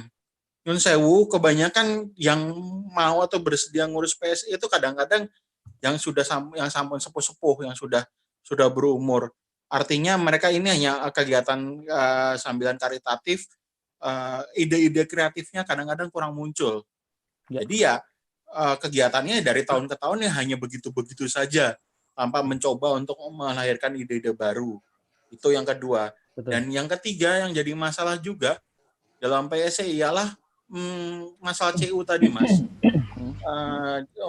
Mohon maaf, ada kasus, saya tidak perlukan sebutkan di paroki mana ya kasusnya, itu CU-nya itu justru malah bermasalah. Dan akhirnya menyeret-nyeret beberapa pengurus PSE-nya. Pengurus PSE-nya jadi bingung. Jadi CU itu masuk ke paroki, diperkenalkan secara resmi oleh Romo Paroki, lalu akhirnya menghimpun dana dan sebagainya, dan kebanyakan yang bikin kasihan adalah kebanyakan adalah pensiunan guru yang dalam arti kata ya sudah tak titipkan danaku di situ gini. Ternyata dilalah PSE-nya, CU-nya itu macet. Dan akhirnya pilot. Mungkin kasusnya rekan-rekan sudah banyak yang dengar kasus itu. Dan tidak bisa ditagih sama sekali. Ada beberapa yang saya kasihan sekali, ada beberapa pensiunan yang sampai bilang, Mas, duitku tuh semua udah di situ loh, Mas. Saya nggak sama sekali nggak terima, nggak ada pertanggungjawaban gimana nih. Dari pihak gereja sendiri juga, dari pihak PSE yang istilahnya sebagai jembatannya untuk ke CU tersebut, kok yang nggak ini hanya bilang bahwa ini sudah di luar tanggung jawab kami nggak bisa berbuat apa-apa karena ini dan sebagainya. Jadi nyun sewu, tanggung jawab sosialnya itu gimana gitu gereja kalau kasus-kasus yang seperti itu. Itu aja Mas Hendrikus. Terima kasih. Matur nuwun, Mas Anton. Ada 3 poin. Yang poin pertama terkait masalah, masalah nyekeli duit. Nah, yang tadi saya utarakan di presentasi adalah spiritual sosial itu adalah suatu hal yang mudah dilakukan. Dan salah satu poin hambatannya itu adalah struktur paroki. Katakanlah, orang memahami suatu konteks kebutuhan, apakah dia itu dibantu sampai dengan dia cuci ginjal, tapi orang nggak mampu. Apakah dibantu sampai dengan akhir, atau dibantu sampai fase tertentu saja. Padahal di satu sisi uangnya itu masih cukup. Nah itu kan suatu tegangan moral yang ada di dua sisi. Semua bisa baik, semua bisa jelek. Tetapi di situ ya muncul tegangan. Nah demikian juga ini pemahaman terkait apakah uang itu dicekali terus ataukah uang itu dilepas untuk melakukan suatu kegiatan bersama. Itu kan sebetulnya bagaimana refleksi sosialnya itu muncul di antara itu. Nah, memang di sini butuh suatu gerakan bersama supaya itu semua sevisi, semua memandang bahwa kedepannya itu mau gimana dengan konteks sosial ini. Lah, itu memang butuh suatu gerakan bersama entah dari personal komisinya ataupun dari personal parokinya atau personal umatnya. Itu perlu berefleksi bersama. Memang nggak mudah karena kita hidup di antara dua tegangan yang terus ditarik di antara keduanya. Itu mungkin nggak menjawab, cuman kira-kira refleksinya ke arah situ, Pas. Karena memang manusia itu seperti itu. Apalagi dalam konteks bantuan. Itu ada 2 titik. Kemudian yang kedua, SDM. Waduh, saya sudah utarakan memang monggo teman-teman atau Bapak Ibu sekalian yang masih muda dan masih kreatif dan masih mau berimajinasi secara sosial, monggo bergabung dengan paroki-paroki, bergabung dengan PSI di paroki untuk berkreasi bersama untuk membantu. Karena ladang untuk membantu itu masih jauh sangat besar sekali dan itu butuh ide-ide segar, butuh kreativitas, butuh katakanlah pemetaan sosial, butuh gerakan-gerakan seperti itu. Karena memang ladang yang tidak populer, tidak wangi katakanlah. Tidak wangi, tidak populer ataupun mungkin tidak nyaman karena bergaul dengan proses ketidakenaan orang atau masalah-masalah orang. Tetapi monggo, ini adalah karya kita bersama. Mungkin itu berupa ajakan Mas Anton. Terus yang ketiga CU. Nah, konteks CU ini tadi saya utarakan beberapa paroki itu membuat garis pemisahan antara CU sebagai bisnis maupun karya sosial sebagai PSE. Karena pemisahan itu harus tegas di awal. Karena namanya uang itu kan punya 2 mata sisi. Pada saat digunakan baik itu akan menjadi kebaikan, tapi pada saat jelek itu akan jadi mudarat. Itu ada 2 sisi. Sehingga kenapa di beberapa paroki itu PSI tidak boleh memberikan pinjaman. Karena faktor itu. Kalau kemacetan, akhirnya kalau istilah bank itu kita di write off atau write down. Tapi kalau di paroki, maksud toh harus umat dhewe kudu ditagih, terus nek ditagih engko dhek ora gelem nggak mau ke gereja ke situ terus lari ke paroki lain ataupun lari pindah gereja, cari gereja. Nganggo debt collector dan sebagainya. Itu sangat-sangat kondisi yang dihindari karena konteksnya itu adalah sosial, pelayanan sosial, spiritualitas sosial, bukan kolektor. Sehingga itu dipisahkan. Kalau CU ada di sisi yang lain, di sisi bisnis, ya monggo kalau bisnis adalah bisnis. Itu kalau bisa ya supaya jangan masuk ke wilayah-wilayah yang ini karya-karya paroki yang pelayanan itu Pak ya. Oke, itu, baik. Ini ada pertanyaan bagus dari Pak Andika ya, Mas Andika ya. Supaya tepat sasaran peran PSE dan kaitannya dengan bank data umat gitu loh. Nah, bank data umat itu maksudnya biduk itu, Pak? Bank data umat, berarti kan punya bank data itu. Jadi di Jakarta sendiri ada biduk namanya, basis data integrasi. Jadi itu berisi semua data umat yang ada di masing-masing paroki. Nah, tetapi pada saat kita ngomongkan ke masalah kesejahteraan atau masalah apakah dia perlu bantuan, biduk itu sendiri masih perlu dieksplor lebih dalam lagi dan eksplor karena itu kan sensitif ya terkait masalah mampu atau tidaknya mampu ya sehingga PSE itu diharapkan mempunyai suatu data terkait masalah ke masing-masing lingkungan itu mana lingkungan tersebut yang kurang mampu yang perlu diperhatikan. Nah, itu konteks pemetaan sosial itu harus dilakukan secara inisiatif lewat misalkan ada Dupras lah, data umat prasejahtera ataupun mungkin inisiatif lainnya. Nah, itu nanti akan bisa coba dikomunikasikan dengan inputan-inputan di biduk. Nah, kalau itu sudah bisa jalan, itu data administratif itu jalan di posisi biduknya, terus data posisi lapangan itu bisa terus dijalankan. Tapi balik lagi seperti kata Mas Anton tadi bahwa SDM, bahwa keterlibatan orang muda, keterlibatan orang yang berkreasi dan sebagainya itu sangat diperlukan dalam konteks ini. Itu, Pak. Oke, terima kasih. Mungkin boleh Mas Yuda, Intoni. Oh ya, sebentar ya Pak ya. Ya. Mengenai bidu tadi, Pak Intoni. Yang dicat dulu Pak ya. Silakan. Ini ada dari Romo Tambrin ini. Silakan. Fungsi PSE paroki ke depan mungkin tidak sebagai pelaksana kegiatannya aja, tetapi lebih ke penggerak untuk pemberdayaan si sosial di lingkungan wilayah. Dan membumikan berarti emang ini sepertinya konsep yang diusung oleh Romo Mangun dulu, bahwa orang yang saat tetanggamu nggak bisa makan itu adalah salah tetangganya. Ya. Jadi sampai ada orang yang tidak bisa makan saking kekurangannya dan tidak tahu itu bukan tugas siapa-siapa tetapi tugas tetangganya sendiri. Ya. Itu bisa diartikan di lingkungan atau di wilayah. Kalau Romo Mangun memang inspirasinya sangat banyak ya mengenai sosial dan ekonomi. Ini aja. Seperti yang disampaikan oleh Romo Tambrin ini, silakan Mas Hendrik. Ya. Selama ini PSE gimana mengenai gerak dan pemberdayaan di Saya setuju sekali kalau misalkan sudah sampai ke konsep pemikiran bahwa PSE itu adalah menggerakkan lingkungan-lingkungan atau mungkin katakanlah belum lingkungan tapi wilayah. Mereka bisa bergerak, berinisiatif sendiri, berkreasi sendiri, membuat sapaan sendiri. Itu sangat-sangat yang menurut saya sih sangat-sangat yang luar biasa. Dari bisa menggerakkan itu sampai ke titik itu. Makasih Romo Tambrin kalau bisa sampai ke titik itu untuk menggerakkan lingkungan, nanti bisa dijadikan sebagai bahan refleksi lah untuk paroki-paroki lain atau bagaimana gitu. Gitu, Pak.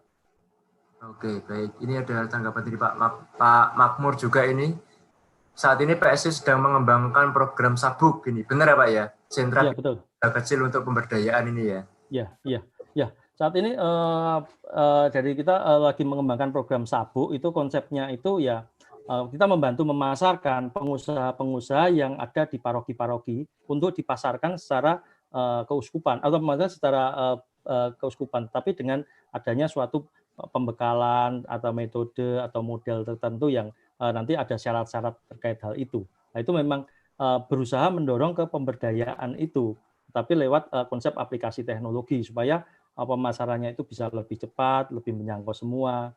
Ya, itu sedang kita dorong. Selain dorongan-dorongan yang misalkan paroki melakukan berinisiatif seperti Pak Desus kemarin ada pasar online atau apa, itu secara masing-masing teritori melakukan itu, ya monggo kita dorong. Tetapi secara keuskupan itu sendiri juga melakukan itu bersama supaya produk itu kan bisa saling bertukar di antara satu keuskupan. Itu salah satu dorongan.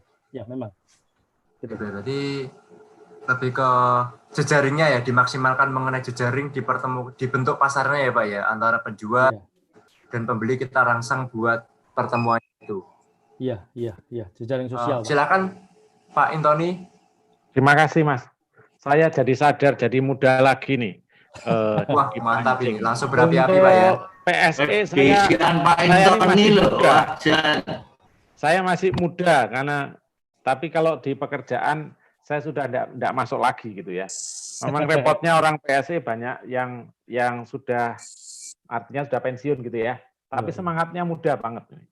Saya tidak tahu layak apa enggak. Tapi saya terus terang prihatin kondisi PSE di KWI dan yang lain-lain. Saya punya teman pastor yang pernah mengurusi dana gereja juga miliaran.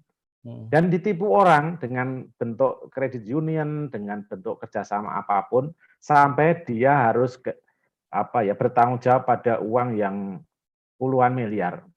Akhirnya juga tidak bisa dia mempertanggungjawabkan keuangannya, mengembalikan tidak bisa karena dipakai umat sebenarnya, dananya itu habis dipakai umat. Akhirnya dia juga dinonaktifkan pelayanannya sebagai imamat sampai sekarang.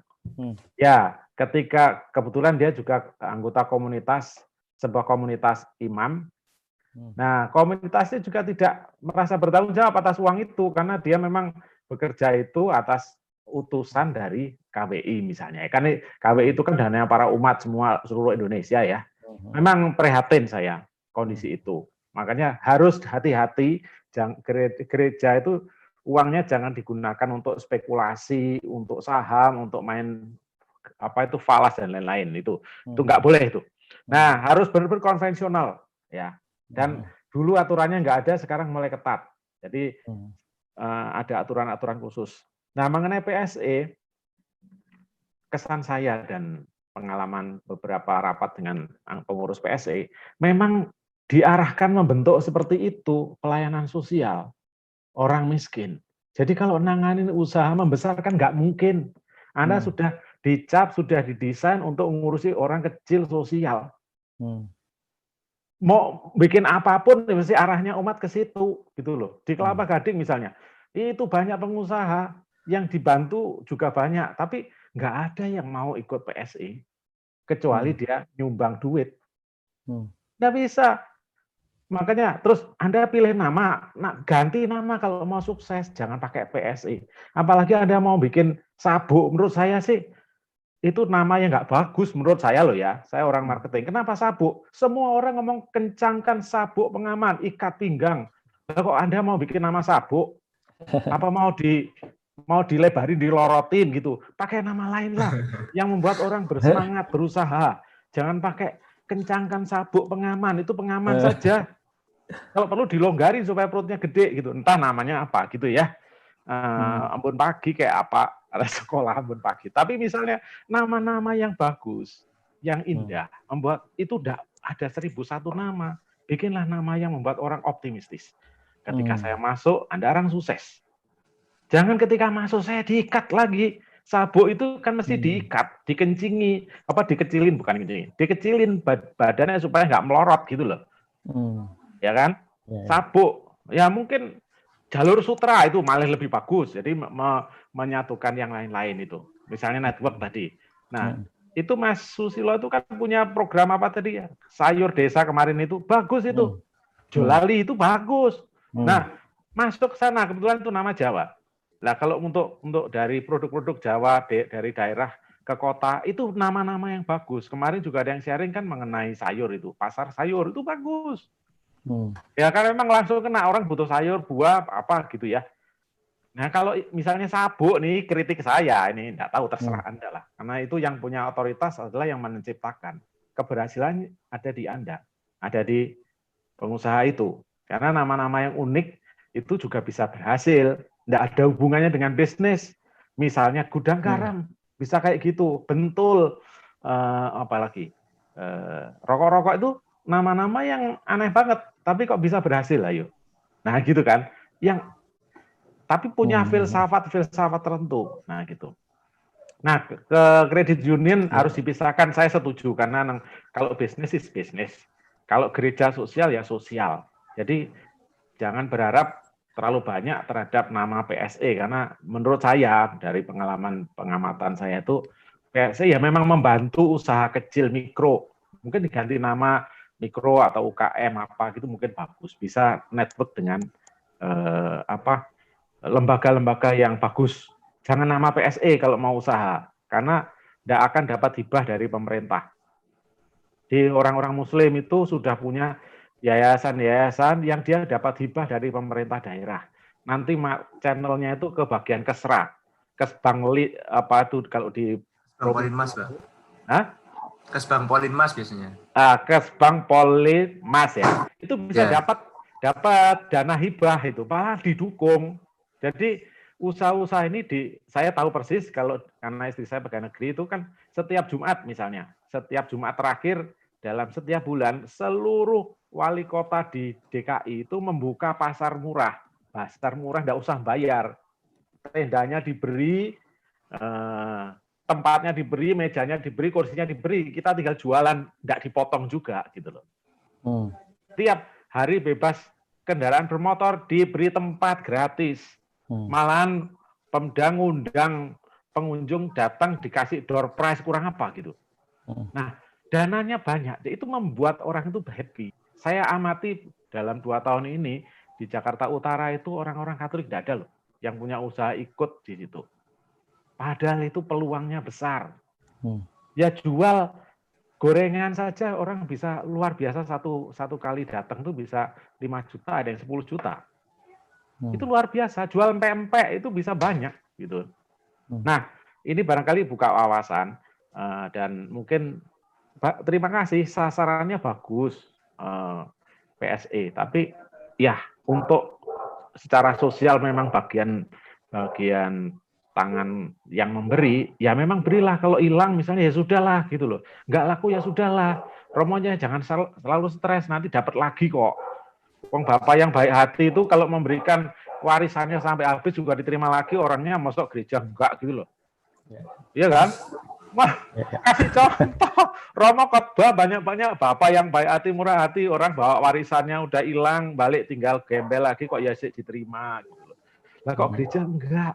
Misalnya udah ngutang 1 juta, 2 juta kan dibatasi lah. Hilang ya hilang-hilangan lah. Itu yang penting tetap nang gereja. Terima kasih. Mau balik itu udah syukur kok. Menurut saya sih gitu Mas ya. Mas Jadi Anda punya peran bagus di para gembala kita. Saya pikir, saya berharap ini Romo yang dengar di sini. Romo siapa? Ada Romo Patrick dan Romo Romo Patrick dan Romo ini tunjukkan bahwa lewat PSE memang Allah itu maha baik gitu loh. Jangan nanti apa semua aktivitas gereja lah jadi debt collector, kesan-kesan itu enggak enak gitu ya. Enggak enak. Padahal ya sudah lupakan. Nah, makanya untuk membantu ya dibatasi, jangan banyak-banyak, nanti umatnya juga yang lain iri malah lari dari gereja. Intinya itu saja kok menurut saya. Setiap paroki punya kemampuan beda-beda. Itu masukan saya ya Mas ya. Makasih. Semoga sukses dan gantinya sabuk nanti diganti apa terserah. Masih Pak Antoni. Saya cuma mau meluruskan aja. Silakan Mas. PSE itu tidak ada intensi membuat usaha. Itu satu. Karena PSE itu hanya mendorong umat untuk punya usaha, untuk berusaha, terutama yang setuju sama Pak Antoni, umat ekonomi lemah.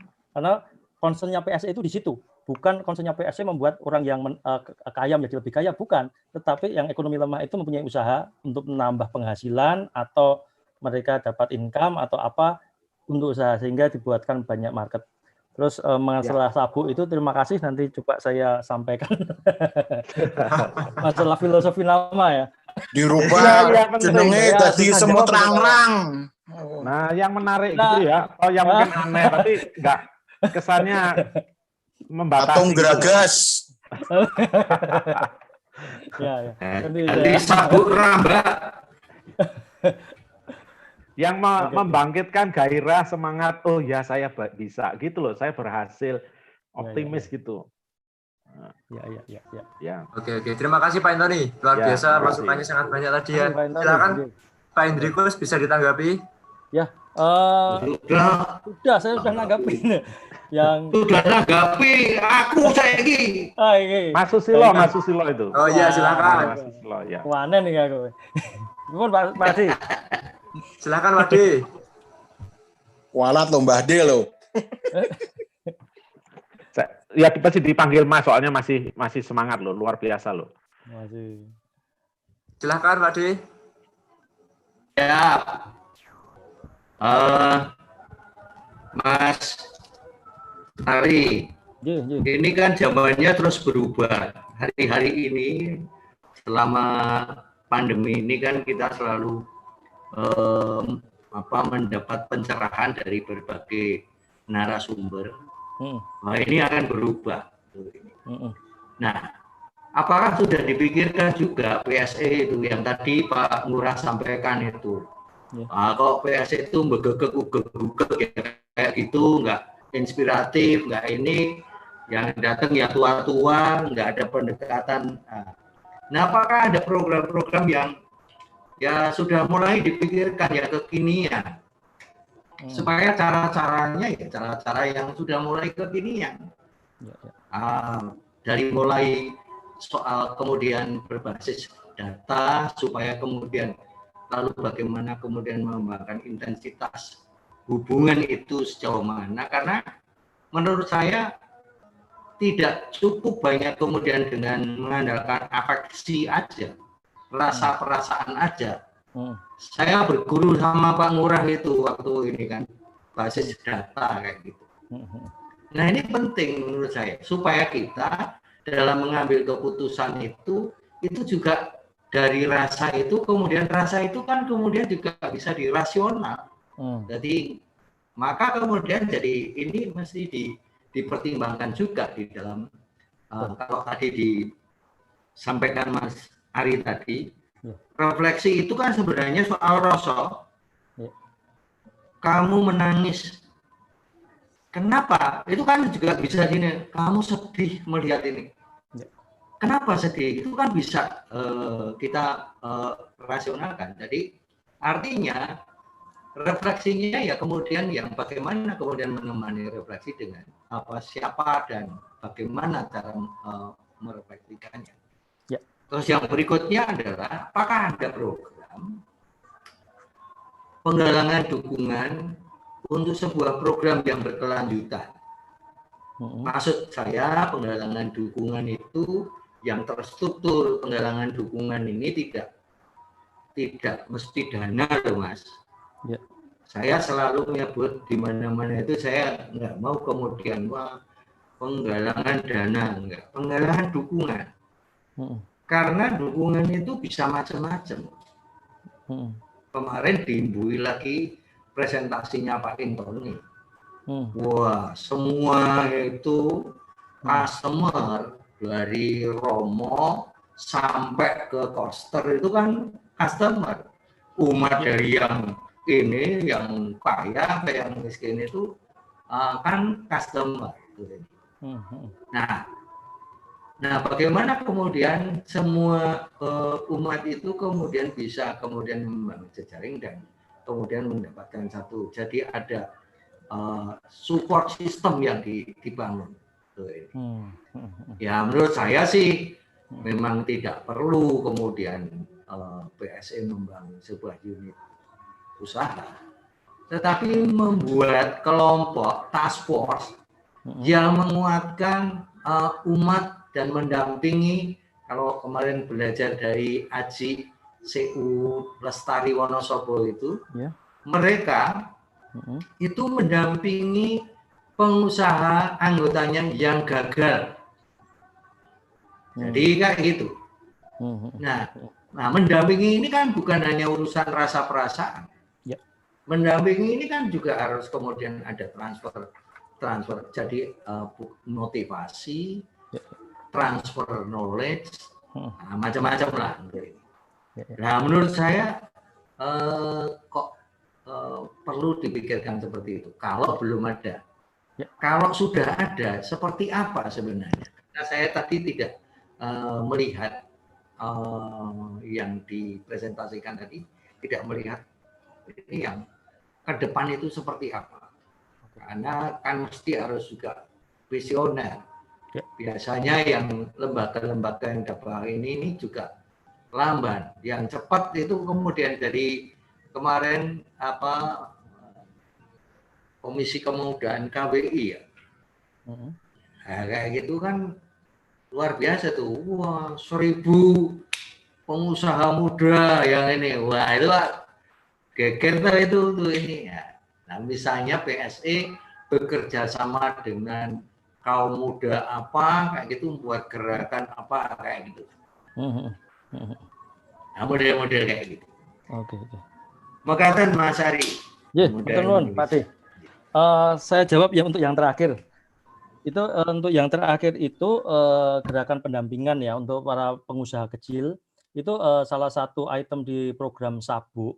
Itu yang kita gelontorkan itu adalah mereka ada seperti task force di masing-masing paroki. Jadi pengusaha-pengusaha lokal itu didorong lewat tim yang ada di paroki itu membuat task force untuk mendampingi pengusaha-pengusaha lokal di paroki tersebut. Jadi model anak asuh bapak asuh anak angkat, model seperti itu. Nah, ini memang baru dan akhirnya karena COVID ini juga kita harus dorong dengan model metode yang sedang kita pikirkan. Tetapi konsep berpikirnya seperti itu, dorongan untuk melakukan pendampingan langsung ke pengusaha-pengusaha lokal yang ada di masing-masing paroki. Itu satu. Kemudian yang PSE inspiratif ya, dengan itu betul sekali. Nanti saya coba menyampaikan bahwa bekerja sama dengan suatu misalkan institusi yang strategis ya untuk mendorong gerakan-gerakan yang lebih masif ya. Yaitu nanti coba saya pikirin bersama di teman-teman yang lain.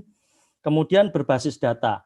Berbasis data itu merupakan suatu hal yang sering disampaikan di berbagai macam kesempatan dan juga akhirnya di-challenge pada kesempatan berikutnya. Sekarang kita lagi mencoba di beberapa paroki nanti semoga bisa masif itu sudah membuat seperti proses monitoring umat-umat yang terbantu selama ini.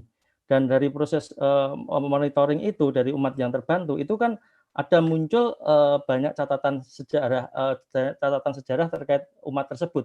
Jadi ada recordnya, ada PR rapotnya, sehingga nanti pada saat kepengurusan berganti dari rapot itu bisa dialihkan ke pengurus berikutnya, sehingga proses kesejarahan itu akan selalu berangkai. Itu sudah dilakukan, tapi ya itu balik lagi ya, kadang yang tadi saya sampaikan regenerasi dan sebagainya itu butuh banyak, sehingga proses-proses yang pencatatan berbasis data itu perlu dikembangkan. Apalagi nanti kalau proses itu bisa kita masukkan dalam biduk. Di biduk itu ada kolom yang berisi catatan, yang itu di mana di catatan itu bisa kita kategorikan dia mungkin prasejahtera atau mungkin dia punya catatan tertentu yang perlu kita perhatikan sebagai sebuah gereja. Itu bisa kita coba dorong ke sana. Misalkan data umat prasejahteranya itu bisa sudah lebih komprehensif. Itu nggak bisa diketahui oleh umat ya Mas ya? Ya. Hanya untuk internal yang mana nih Pak? Ya? Yang mana? Yang data kondisi umat yang tadi ada raportnya itu. Biduk itu masing-masing keluarga itu bisa menarik biduknya sendiri-sendiri. Tetapi secara paroki yang menarik itu adalah sekretaris dewan ataupun ketua wilayah maupun ketua lingkungan. Jadi ketua lingkungan bisa menarik semua orang yang ada di lingkungannya. Ketua wilayah demikian juga dan seterusnya. Bukan reportnya itu loh. Reportnya tadi tentang kondisi umat yang dibantu, yang dari kayak gitu itu di PSI-nya sendiri Pak. Di PSI-nya sendiri. Bapak di PSI mana Pak? Di gerejanya. Saya itu tercatatnya umat Robertus Bilarminus Cililitan. Cililitan ya. Nanti saya kenalin sama Pak Rudi deh. Iya. Harusnya ada itu. Di beberapa paroki ya itu tergantung inisiatif dari masing-masing karena ya itu kalau sudah senior dan sebagainya untuk catatan-catatan gitu mungkin ada sedikit kendala. Nah itu juga memang harus didorong. Tapi di beberapa paroki sudah melakukan seperti misalkan di kita itu sudah ada itu pencatatan untuk sampai dengan itu tahun ini siapa saja, untuk bantuan apa saja, kenapanya, tahun depan siapa saja dan seterusnya. Nanti kan di situ ada proses monitoringnya. Oh ya ini ya seperti data terkait bantuan itu ada. Itu sih mungkin perlu lebih digalakkan lagi Pak ya. Oke, terima kasih Matur nuwun Pak Desus. Pak D dan Pak Disusilo dan Pak Hendrik ya atas laporannya. Sudah tidak terasa kita sudah hampir 2 jam ini. Sudah 19.43 ya, waktunya sudah mulai habis ini. Sebelum diakhiri mungkin boleh satu pertanyaan singkat dan jawab singkat. Ada? Pak Guris, silahkan Pak Guris. Singkat saja Pak Guris. Sebentar.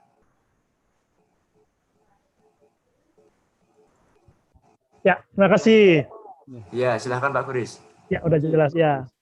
Pak Hendrik, apa yang disampaikan sangat menarik. Lalu yang dijelaskan ini kan konteksnya Keuskupan Agung Jakarta. Ya. Dan semua tahu bahwa Keuskupan Agung Jakarta untuk PSE tentu punya dana yang besar. Dalam konteks hubungan dengan umat Katolik lain di luar Keuskupan Agung Jakarta, apakah ada kerjasama kolaboratif antar keuskupan, meskipun setiap keuskupan itu independen, tetapi apakah ada kebijakan dari Keuskupan Agung Jakarta untuk bisa membantu keuskupan-keuskupan lain yang tidak punya kondisi sosial ekonomi umatnya sama dengan Jakarta? Terima kasih, Pak. Oke. Terkait hal itu, konteksnya memang saling membantu itu ditonjolkan. Cuman saya belum bisa ngomong terkait ke keuskupan mana. Tetapi proses saling membantu, misalkan dari keuskupan mana itu ada kebutuhan dan sebagainya, itu bisa dikomunikasikan. Itu memang ada terkait hal itu. Cuman kemananya saya masih belum clear. Ya, gitu aja Pak. Makasih Pak. Iya, Oke. makasih Pak. Terima kasih Pak Kuris. Oke, matur nuwun. Terakhir yang luar biasa ya. Oke. Terima kasih Romo, Suster, Bapak Ibu sekalian atas diskusi yang sangat interaktif pada malam hari ini. Luar biasa. Mungkin ada penutup dari Pak Hendrik. Sebelum kita nanti ada bagi door prize ini, kita ada 2 door prize dari Pak Judo. Ada 2 voucher buat Periplus. Ini setelah ini. Nah, silakan Pak Hendrik konklusi penutup dulu. Bapak Ibu sekalian, dari saya cuman mengajak dari umat-umat paroki untuk ikut terlibat dalam proses pelayanan sosial di parokinya masing-masing, ataupun mungkin di keuskupan atau di manapun, supaya lebih banyak umat yang tersapa. Kita bisa mempunyai banyak mimpi terkait gereja, tetapi pada saat kita melakukan secara bersama, itu adalah sesuatu yang indah. Orang muda, orang setengah senior, maupun orang senior, bekerja sama bergandengan. Itu sesuatu yang indah. Itu aja. Oke, terima kasih Pak Hendrik. Luar biasa ini. Sebelum pembagian door prize, kita foto bersama dulu bisa? Untuk bisa diaktifkan. Oke. Mari kita mejeng. Aku sing ganteng yuk. Iya. Siap. Saya motret ya, Mas Yuda ya. Baik Pak Andi, silahkan. Oke, baik. Bentar. Ya, silakan ditampilkan semua wajahnya. Ya. 1, 2, 3, sebentar. Ya. 1, 2, 3. Oke, baik. Sudah Pak Andi? Oke, sudah, Mas Yuda. Oke, terima Silakan. kasih Pak Andi, Romo, dan Suster, Bapak Ibu sekalian. Silakan. Tadi kita menjanjikan 2 voucher dari Periplus. Silakan Pak Andi, pilih 2 orang yang menerima.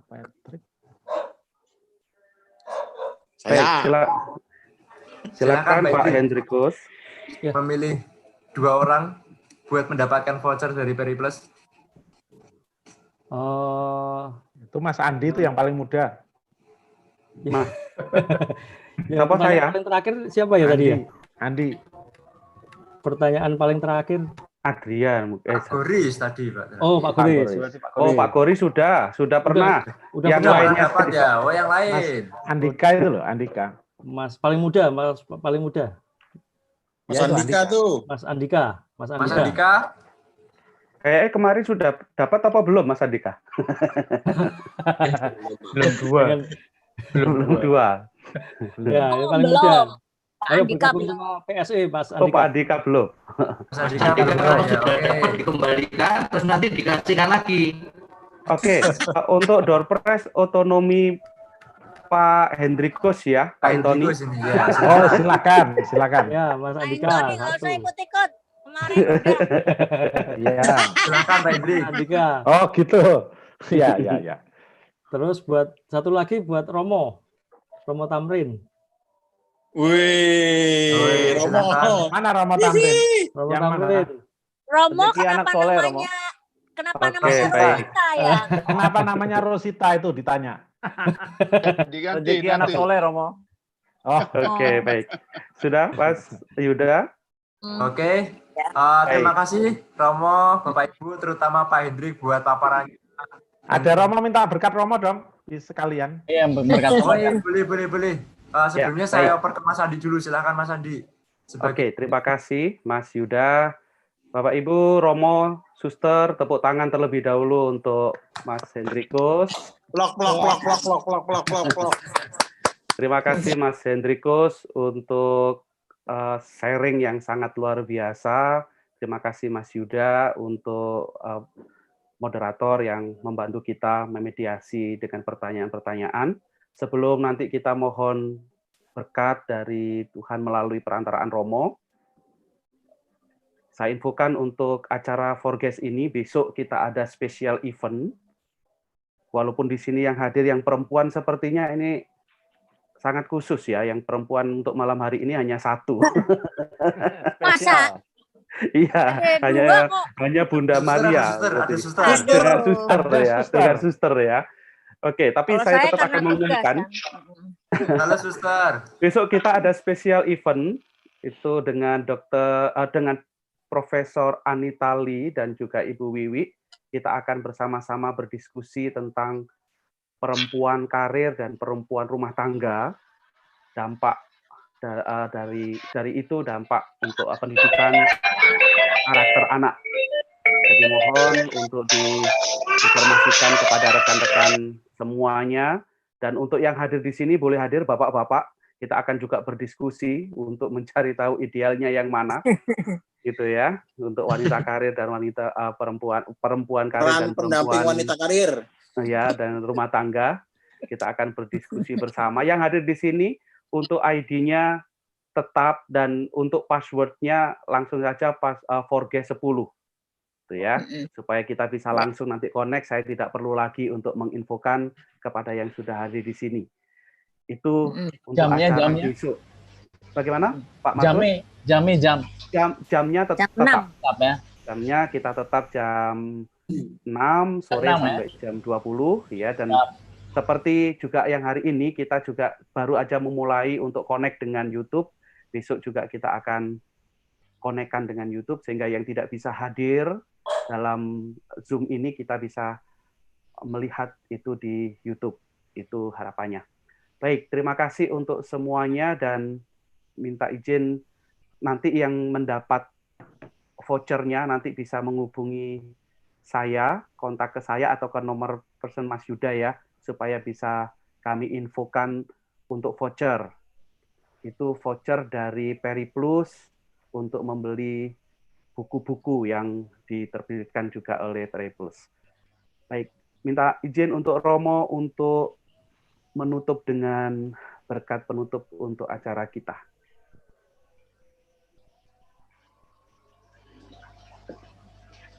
Ada 2 Romo. Silakan. Yang satu Opa. Ya. Opa, oh ya Opa, silakan Opa. Opa. Yang Romo aja. Oh begitu. Ya. Romo Patrick, silakan Romo Patrick. Romo saling melempar ya. Romo Patrick. Oke, oh DJ selamat Romo. malam semuanya. Patrick. Selamat malam. Mari kita mempersiapkan hati kita untuk menutup seluruh rangkaian kegiatan kita pada malam hari ini. Tuhan bersamamu.